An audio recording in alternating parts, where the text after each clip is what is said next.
اے بنی اسرائیل، یاد کرو میرے اس احسان کو جو میں نے تمہارے اوپر کیا، اور میرے عہد کو پورا کرو۔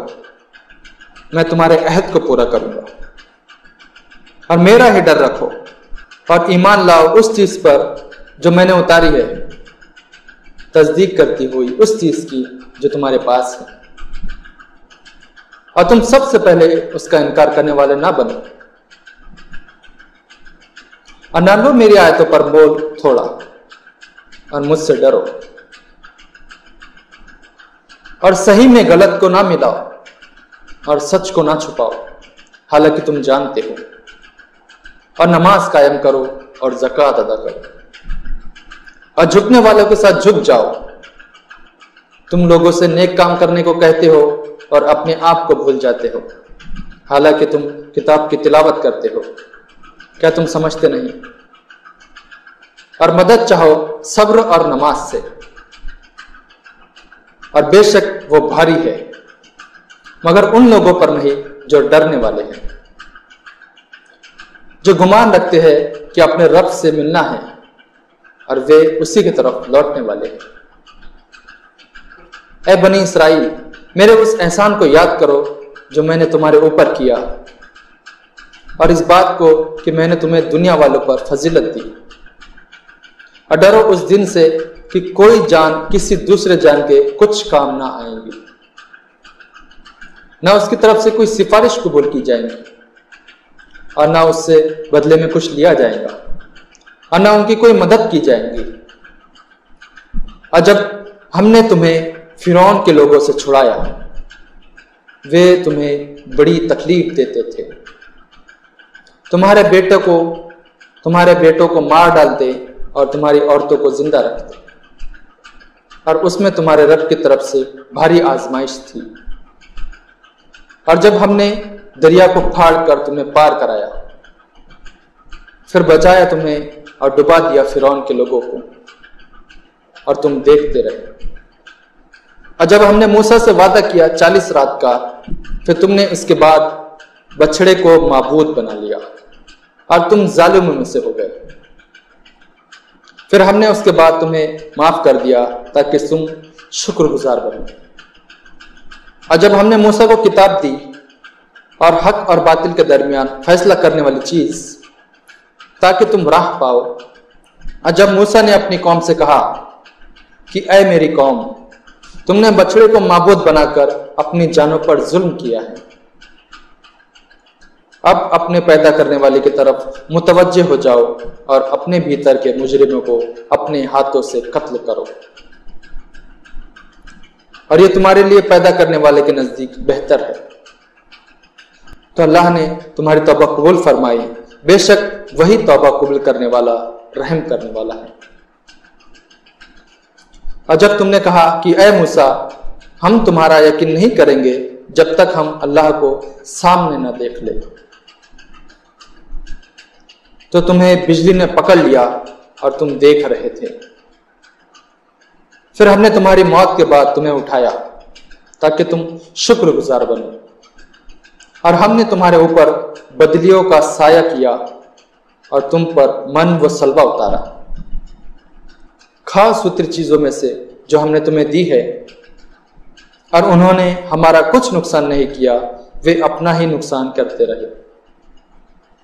اور جب ہم نے کہا کہ داخل ہو جاؤ اس شہر میں اور کھاؤ اس میں سے جہاں سے چاہو فراغت کے ساتھ، اور داخل ہونا دروازے میں سر جھکائے ہوئے اور کہتے ہوئے اے رب ہماری خطاؤں کو بخش دے، ہم تمہاری خطاؤں کو بخش دیں گے اور نیکی کرنے والوں کو زیادہ بھی دیں گے۔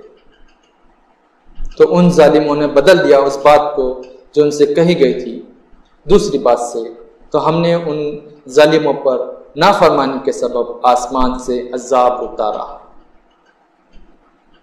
اور جب موسیٰ نے اپنی قوم کے لیے پانی مانگا تو ہم نے کہا اپنا عصا پتھر پر مارو، تو اسے پھوٹ نکلے 12 چشمے، ہر گروہ نے اپنا اپنا گھاٹ پہچان لیا۔ ہم نے کہا کھاؤ اور پیو اللہ کے رزق سے، اور نہ پھرو زمین میں فساد مچانے والے بن کر۔ اور جب تم نے کہا اے موسیٰ ہم ایک ہی قسم کے کھانے پر ہرگز صبر نہیں کر سکتے۔ اپنے رب کو ہمارے لیے پکارو کہ وہ نکالے ہمارے لیے جو اگتا ہے زمین سے، ساگ، ککڑی، گیہوں، مسور، پیاز۔ موسیٰ نے کہا کہ کیا تم ایک بہتر چیز کے بدلے ایک ادنا چیز لینا چاہتے ہو؟ کسی شہر میں اترو تو تمہیں ملے گی وہ چیز جو تم مانگتے ہو۔ اور ڈال دی گئی ان پر ذلت اور محتاجی، اور وہ اللہ کے غضب کے مستحق ہو گئے۔ یہ اس وجہ سے ہوا کہ وہ اللہ کی نشانیوں کا انکار کرتے تھے اور نبیوں کو ناحق قتل کرتے تھے۔ یہ اس وجہ سے ہوا کہ انہوں نے نافرمانی کی اور وہ حد پر نہ رہتے تھے۔ بے شک جو لوگ مسلمان ہوئے اور جو لوگ یہودی ہوئے اور نصارہ اور صابی، ان میں سے جو شخص ایمان لایا اللہ پر اور آخرت کے دن پر اور اس نے نیک کام کیا، تو ایسے لوگوں کے لیے ان کے رب کے پاس اجر ہے، اور ایسے لوگوں کے لیے نہ کوئی ڈر ہے اور نہ وہ غمگین ہوں گے۔ اور جب ہم نے تم سے عہد لیا اور طور پہاڑ کو تمہارے اوپر اٹھایا، پکڑو اس چیز کو جو ہم نے تمہیں دی مضبوطی کے ساتھ، اور جو کچھ اس میں ہے اسے یاد رکھو تاکہ تم برے کاموں سے بچو۔ اس کے بعد تم اس سے پھر گئے۔ اگر اللہ کا فضل اور اس کی رحمت نہ ہوتی تو ضرور تم ہلاک ہو جاتے۔ اور اپنی قوم کے ان لوگوں کا حال تم جانتے ہو جو سبت سنیچر کے معاملے میں اللہ کے حکم سے نکل گئے، تو ہم نے ان سے کہا کہ تم لوگ ذلیل بندر بن جاؤ۔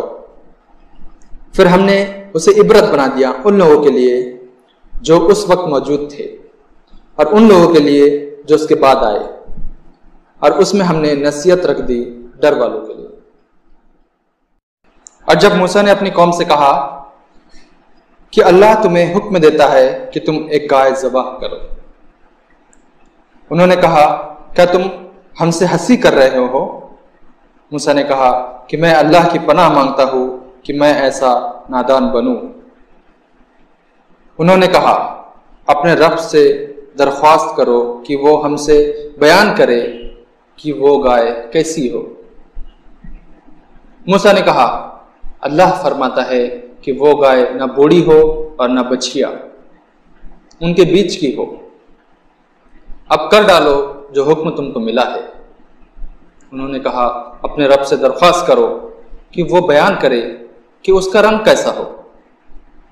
موسیٰ نے کہا اللہ فرماتا ہے کہ وہ گائے گہرے زرد سنہرے رنگ کی ہو، دیکھنے والوں کو اچھی معلوم ہوتی ہو۔ انہوں نے کہا اپنے رب سے درخواست کرو کہ وہ ہم سے بیان کر دے کہ وہ کیسی ہو، کیونکہ گائے میں ہمیں شبہ پڑ گیا ہے، اور اللہ نے چاہا تو ہم راہ پا لیں گے۔ موسیٰ نے کہا اللہ فرماتا ہے کہ وہ ایک ایسی گائے ہو کہ محنت کرنے والی نہ ہو، زمین کو جوتنے والی اور کھیتوں کو پانی دینے والی نہ ہو، وہ سالم ہو، اس میں کوئی داغ نہ ہو۔ انہوں نے کہا اب تم اسپشٹ بات لائے۔ پھر انہوں نے اسے ذبح کیا، لیکن حقیقت کے اعتبار سے وہ ذبح کرتے نظر نہ آتے تھے۔ اور جب تم نے ایک شخص کو مار ڈالا، پھر ایک دوسرے پر اس کا الزام ڈالنے لگے، حالانکہ اللہ کو اس جرم کا ستیہ ظاہر کرنا منظور تھا جو تم چھپانا چاہتے تھے۔ بس ہم نے حکم دیا کہ مارو اس مردے کو اس گائے کے ایک ٹکڑے سے، پھر وہ مردہ اپنے قاتل کا نام بتا دیں گا۔ اس طرح زندہ کرتا ہے اللہ مردوں کو، اور وہ تمہیں اپنی نشانیاں دکھاتا ہے تاکہ تم سمجھو۔ پھر اس کے بعد تمہارے دل سخت ہو گئے، پس وہ پتھر کی طرح ہو گئے، یا اس سے بھی زیادہ سخت۔ پتھروں میں کچھ ایسے بھی ہوتے ہیں جن سے نہریں پھوٹ نکلتی ہے، کچھ پتھر پھٹ جاتے ہیں اور ان سے پانی نکل آتا ہے، اور کچھ پتھر ایسے بھی ہوتے ہیں جو اللہ کے ڈر سے گر پڑتے ہیں، اور اللہ اس سے بے خبر نہیں جو تم کرتے ہو۔